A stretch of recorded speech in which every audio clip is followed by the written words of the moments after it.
Selamat sore, demikian tadi berita pilihan Ani Sore yang akan menemani selama 2 jam ke depan. Protes atas meninggalnya George Floyd, warga Amerika yang meninggal akibat kekerasan meluas, unjuk rasa dan kerusuhan terjadi di 30 kota di 16 negara bagian Amerika Serikat. Bersama saya Abraham Silaban. Dan saya Gutsia Firdausi, inilah Ani Sore selengkapnya.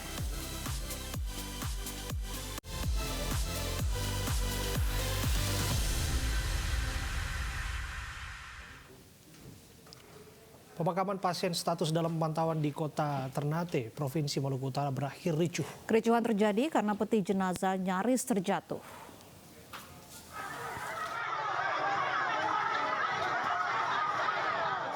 Amarah keluarga dan warga kelurahan Dufa-Dufa pecah bahkan nyaris memukul petugas COVID-19 saat pemakaman pasien status dalam pemantauan PDP di kota Ternate, Maluku Utara.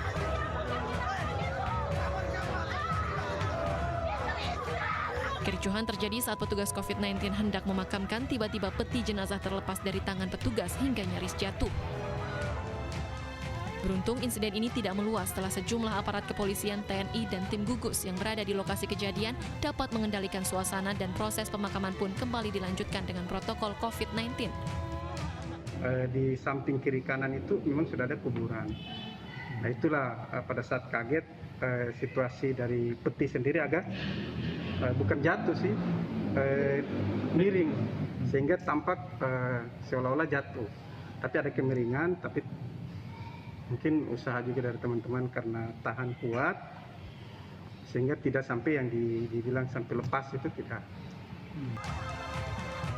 Sebelumnya jenazah pasien dalam pemantauan yang dimakamkan ini telah dirapid test dan hasilnya reaktif. Sedangkan hasil tes swab masih menunggu, namun pasien telah meninggal dunia di Rumah Sakit Rujukan COVID-19 RSUD Hasan Busori, Ternate. Dari Ternate, Maluku Utara, Ismail Sangaji, iNews melaporkan. Jelang memperlakukan new normal, jalan raya fasilitas umum dan pusat perbelanjaan disemprot cairan disinfektan. Penyemprotan untuk mencegah penyebaran virus COVID-19.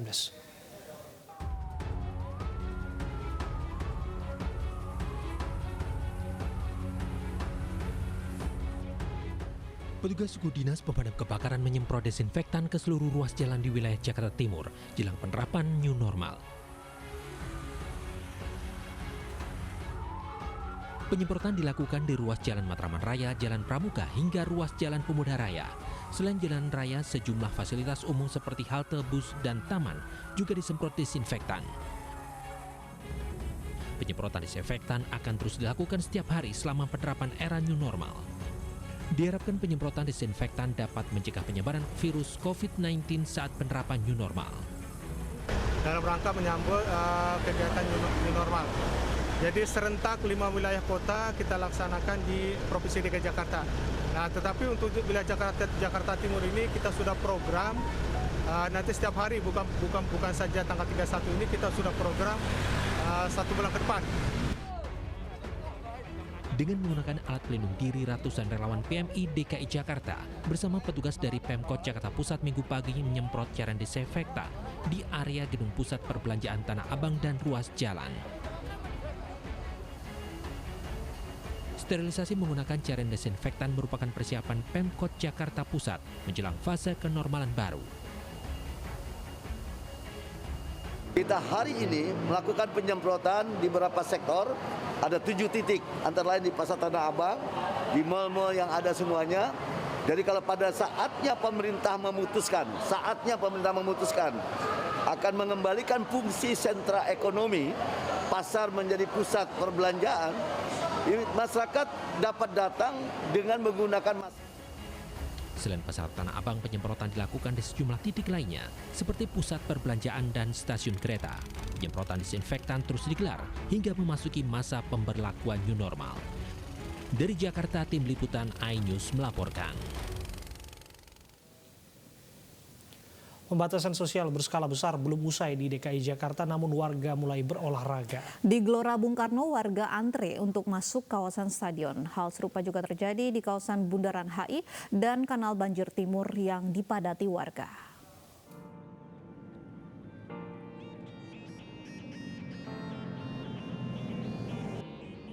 PSBB di DKI Jakarta masih berlangsung hingga 4 Juni 2020. Namun masyarakat sudah perlahan kembali beraktivitas menuju kenormalan baru atau new normal. Di Gelora Bung Karno Senayan, warga mengantri masuk ke Stadion Gelora Bung Karno. Untuk memasuki kawasan GBK tak bisa sembarangan. Pengunjung yang masuk akan dicek terlebih dahulu suhu tubuh. Pengunjung yang tak mengenakan masker dilarang masuk. Di dalam area GBK juga disediakan tempat mencuci tangan. Akan sebentar doang, Mas. Kan sebentarnya, ntar lagi juga kita udah pulang lagi. Kalau keluar pakai apa ya? Pakai masker, kita selalu cuci tangan, kita sesuai ikutin peraturan pemerintah. Pemandangan yang sama juga nampak di Kanal Banjir Timur. Masyarakat menghabiskan minggu pagi dengan berolahraga. Sejauh ini sih kita tetap antisipasi, social distancing tetap, makanya kita tetap pakai masker ya. Mungkin jarak untuk saya juga masih jaga jarak sih ya, jaga jarak untuk mungkin peserta yang lain, antisipasi pada diri sendiri gitu aja sih. Berbeda dengan Gelora Bung Karno, tak tampak ada tempat cuci tangan maupun petugas yang berjaga untuk mengatur protokol kesehatan. Tak hanya di GBK dan KBT, kawasan Bundaran HI yang biasanya digunakan untuk bebas hari kendaraan juga masih didatangi warga. Padahal Gubernur DKI Jakarta masih menutup kegiatan hari bebas kendaraan hingga masa PSBB berakhir pada 4 Juni 2020 nanti. Warga yang berkerumun ditegur oleh petugas gabungan yang berjaga di beberapa titik di sekitar Bundaran HI. Sudah menyadari bahwa kepentingan untuk olahraga ini menjaga imun dia. Memang kita selalu mengingatkan kepada warga, khususnya pada saat warga berhenti mereka bergerombol. Nah, bergerombol ini yang kita selalu ingatkan karena jaga jarak itu bagian dari kegiatan PSBB. Sedikitnya 1.300 petugas gabungan bersiaga menertibkan pelaksanaan protokol kesehatan di berbagai titik fasilitas publik di Jakarta Pusat untuk menyambut penerapan new normal. Dari Jakarta, tim liputan iNews melaporkan.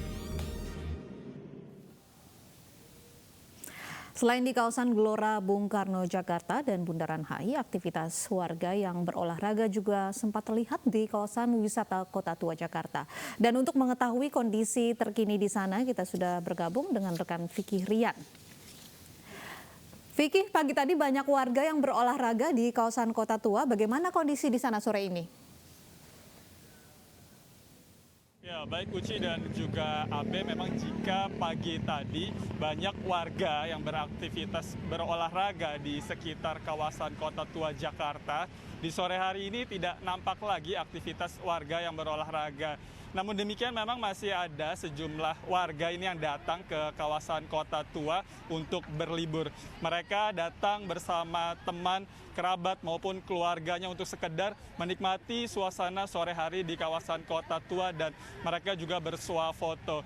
Selain masih ada sejumlah warga yang datang, ini juga ada sejumlah pedagang yang masih berjualan di kawasan Kota Tua seperti pedagang kopi maupun juga makanan ringan. Kendati demikian memang situasi di sekitar kawasan Kota Tua ini terbilang masih cenderung sepi, mengingat memang area kawasan Kota Tua khususnya di sekitar Museum Fathahillah yang biasanya ini ramai sekali dikunjungi oleh warga yang berlibur, ini tidak nampak adanya aktivitas. Tadi juga ada sejumlah petugas Satuan Polisi Pamong Praja yang kami lihat sedang berjaga untuk memastikan tidak adanya kerumunan warga di sekitar area kawasan Kota Tua. Sementara untuk arus lalu lintas di sekitar kawasan Kota Tua ini berdasarkan pantauan kami, ini terbilang cenderung ramai lancar. Uci, Abe, kembali ke Anda. Baik, terima kasih Vicky Rian. Laporan Anda langsung dari kawasan wisata Kota Tua, Jakarta. Tebing setinggi 20 meter menutup salah satu ruas jalan tol Ungaran Semarang di kilometer 426-600, tepatnya di Desa Susukan, Kabupaten Semarang, Sabtu malam. Setelah dibersihkan, baru satu jalur yang bisa digunakan oleh kendaraan dari arah Bawen menuju Kota Semarang.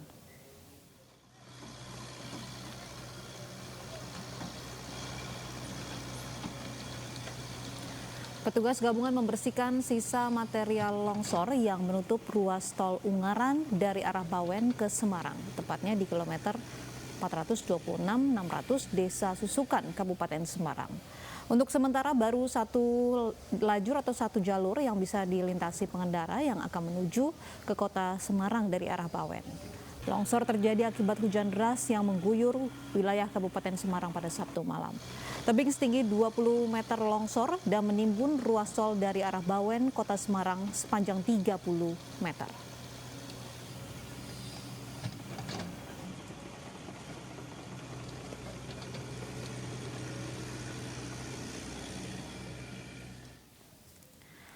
Ratusan warga memadati Puskesmas Bantar Kawung, Brebes, Jawa Tengah untuk mendapatkan surat keterangan sehat. Surat tersebut akan digunakan untuk mengurus surat izin keluar masuk agar bisa kembali ke Jakarta.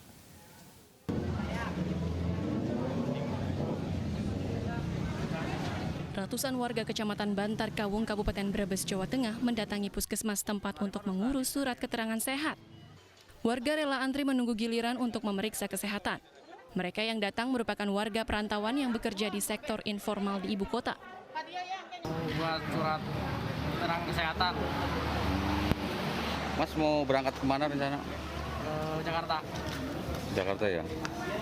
Kerja di sana apa gimana? Iya, di sana. Surat keterangan sehat ini merupakan salah satu persyaratan untuk mengurus surat izin keluar masuk agar bisa kembali mencari nafkah di Jakarta. Jadi kita tugasnya hanya mengeluarkan surat keterangan sehat bahwa warga tersebut sudah berada di wilayahnya dan menjalankan isolasi mandiri selama 14 hari dan itu dinyatakan dengan dasar surat dari desa berupa surat rekomendasi yang berbunyi seperti itu. Selain di Puskesmas Bantar Kawung, antrean warga mengurus surat keterangan sehat juga terjadi di puskesmas lainnya di Kabupaten Brebes. Dari Brebes, Jawa Tengah, Yunibar, iNews melaporkan.